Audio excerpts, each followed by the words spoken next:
Hello అండి, welcome back to SVM fashions and vlogs. ఈరోజు వీడియోలో హ్యాండ్స్ కటింగ్ అలాగే టాప్ బాటమ్ వేర్ కటింగ్ అది చూద్దామండి. ఫ్రాక్కి మొన్న టాప్ వేర్ కటింగ్ అయితే చూపించాం కదండి. చూడండి, చూపిస్తున్న విధంగా 4 ఫోల్డింగ్స్ మీద లైనింగ్ క్లాత్ అనేది మడుచుకొని హ్యాండ్ అనేది ఎలా ఉందో అలాగా డ్రా చేసుకోవాలండి. చూడండి, చూపిస్తున్న విధంగా హ్యాండ్ బిర్రు దగ్గర ఒక డాటు, హ్యాండ్ భుజము షోల్డరు అదే భుజం దగ్గర ఒక డాటు, అలాగే చంక దగ్గర ఒక డాటు పెట్టుకొని చూపిస్తున్న విధంగా డ్రా చేసుకోవాలండి. హ్యాండ్ అనేది చూడండి, అక్కడ నుంచి ఒక 1 ఇంచ్ పెట్టుకొని అక్కడ నుంచి మనం కరువు తీసుకోవాలండి. షేప్ అనేది ఇచ్చుకుంటూ తీసుకోవాలి. మనకి ఎక్స్ట్రా జాయింట్ అనేది పడుతుందండి. చూడండి, ఎక్స్ట్రా జాయింట్ అనేది మనము కుట్టుకునేటప్పుడు కుట్టుకోవాలి. ఇప్పుడు కట్ చేసుకోవాలండి. కట్ చేసుకున్న తర్వాత ఇప్పుడు ఒక చిన్న టక్స్ అనేది ఇచ్చుకోవాలండి. ఇప్పుడు అది 4 ఫోల్డింగ్స్ మీద ఉంది కాబట్టి ఇప్పుడు దాన్ని విడదీసుకొని మనం హ్యాండ్ లోత్ అనేది తీసుకోవాలండి. చూడండి, చూపిస్తున్న విధంగా ఆ డాట్ కాడ ఒక 1 ఇంచ్ డాట్, ఈ పక్క ఒక డాట్ పెట్టుకొని ఆ 3 డాట్స్ని కలుపుకుంటూ ఒక షేప్ అనేది ఇచ్చుకుంటూ కర్వ్ అనేది తీసుకోవాలండి. చూపిస్తున్న విధంగా తీసుకొని ఇప్పుడు ఆ పీస్ అనేది కట్ చేసుకోవాలండి. కట్ చేసుకున్న తర్వాత మనము ఆ డాట్ దగ్గర ఒక టక్స్ అనేది ఇచ్చుకోవాలి. చూడండి, ఇప్పుడు హ్యాండ్ మనం లైనింగ్ కట్ చేసామండి. ఇప్పుడు మనం శారీలోని ఒక పార్ట్ తీసుకుంటాం కదండి, హ్యాండ్ కట్ చేసుకున్న దానికి దాన్ని ఒక 4 ఫోల్డింగ్స్ మీద వేసుకొని చూడండి హ్యాండ్ని ఆ విధంగా పెట్టుకోవాలండి. చూపిస్తున్న విధంగా హ్యాండ్ని అయితే ఆ విధంగా పెట్టుకొని ఎక్స్ట్రా ఉండే విధంగా కరెక్ట్గా లైనింగ్ ఎంత ఉందో అంత కాకుండా కొంచెం ఎక్స్ట్రా ఉండే విధంగా శారీని కానీ కొంచెం కట్ చేసుకోవాలండి. చూడండి, చూపిస్తున్న విధంగా ఎక్స్ట్రా అనేది కట్ చేసుకోవాలి. ఇప్పుడు తర్వాత మనము కింద టాప్ బాటమ్ వేర్ అనేది చూద్దామంటే నేను అంబ్రెల్లా కటింగ్ అయితే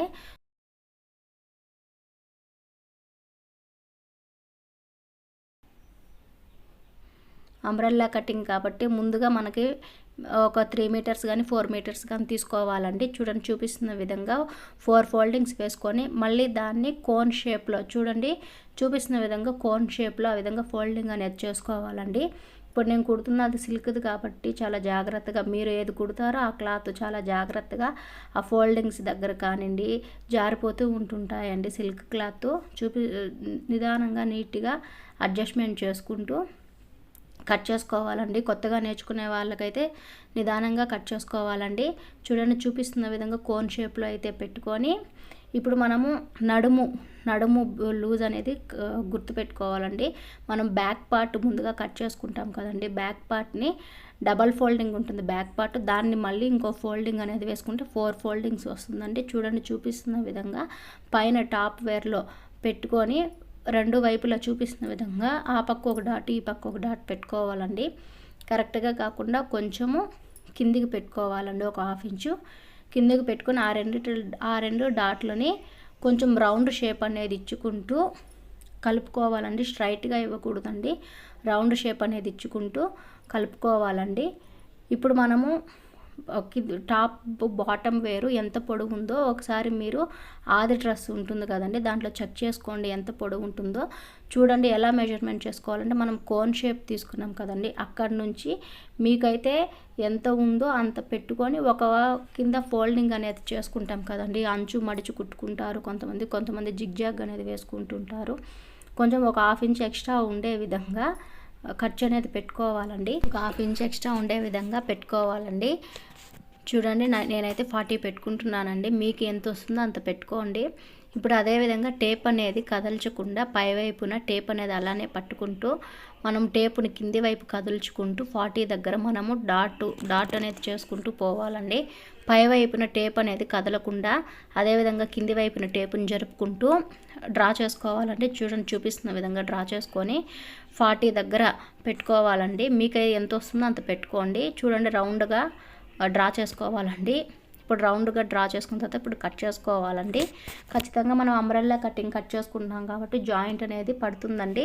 చిన్న సైజు వాళ్ళకైతే ఏం పడదండి. నేను ఇప్పుడు పెద్ద సైజు అదైతే కట్ చేస్తున్నానండి, అందుకని నాకైతే కొంచెం ఒక ఎక్స్ట్రా ఒక పీస్ అనేది జాయింట్ అయితే పడుతుందండి. చూడండి, కట్ చేసుకున్న తర్వాత పీస్ అనేది ఎక్కడ జాయింట్ పడుతుందో క్లియర్గా కనిపిస్తుందండి. చూడండి, కట్ చేసుకుంటున్నాను. ప్లీజ్ అండి మన ఛానల్ లైక్ చేసి సబ్స్క్రైబ్ చేసుకోండి.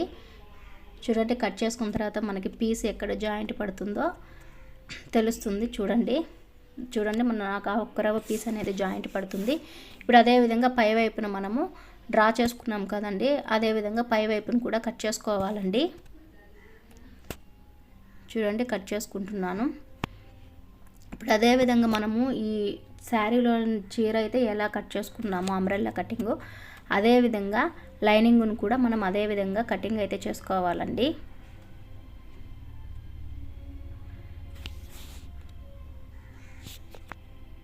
చూడండి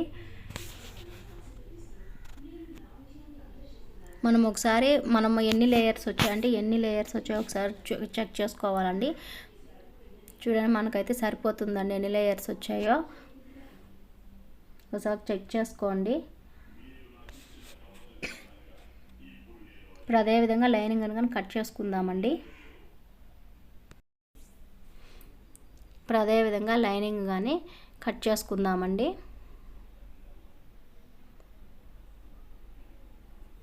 చూడండి లైనింగ్ కానీ 4 ఫోల్డింగ్స్ మీద మడుచుకోవాలండి. ముందర ఎడ్జెస్ అనేవి నీట్గా సమానంగా వచ్చే విధంగా ఎడ్జెస్ని పట్టుకొని 4 ఫోల్డింగ్స్ మీద మడుచుకోవాలండి.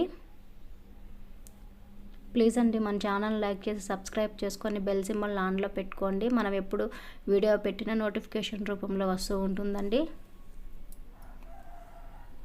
చూడండి అదే విధంగా కోన్ షేప్లో నేనైతే ఇప్పుడు మీకు టాప్కి చూపించాను కదండి, లైనింగ్ శారీలో దానికి ఎలా మెజర్మెంట్ తీసుకోవాలో అదే విధంగా లైనింగ్ కానీ తీసుకోవాలండి. కాకపోతే నేనైతే చూపివ్వడం లేదండి. కొత్తగా నేర్చుకున్న వాళ్ళైతే చీరలో దానికి ఎలా అయితే మెజర్మెంట్ తీసుకున్నామో అదే విధంగా లైనింగ్ కానీ తీసుకోండి. నేనైతే అలానే కట్ చేస్తున్నానండి. అక్కడ లైనింగ్ కానీ కొద్దిగా జాయింట్ అనేది పడుతుందండి. చూడండి నడుము లూజ్ అనేది శారీలో కట్ చేసుకున్నప్పుడు ఎలా అయితే మెజర్మెంట్ తీసుకున్నామో అదే విధంగా లైనింగ్ కానీ తీసుకోవాలండి. మనం టాప్ శారీలో దానికి కొంచెం ఎక్స్ట్రా అనేది ఉండాలండి. లైనింగ్ అనేది కొంచెము ఇప్పుడు శారీలో దానికి 40 ఉంది కదండి, అదేవిధంగా లైనింగ్కి ఒక 38, 37 ఉంటే సరిపోతుందండి లైనింగు. చూడండి లైనింగ్ కానీ కట్ చేసుకున్నామండి. Thanks for watching.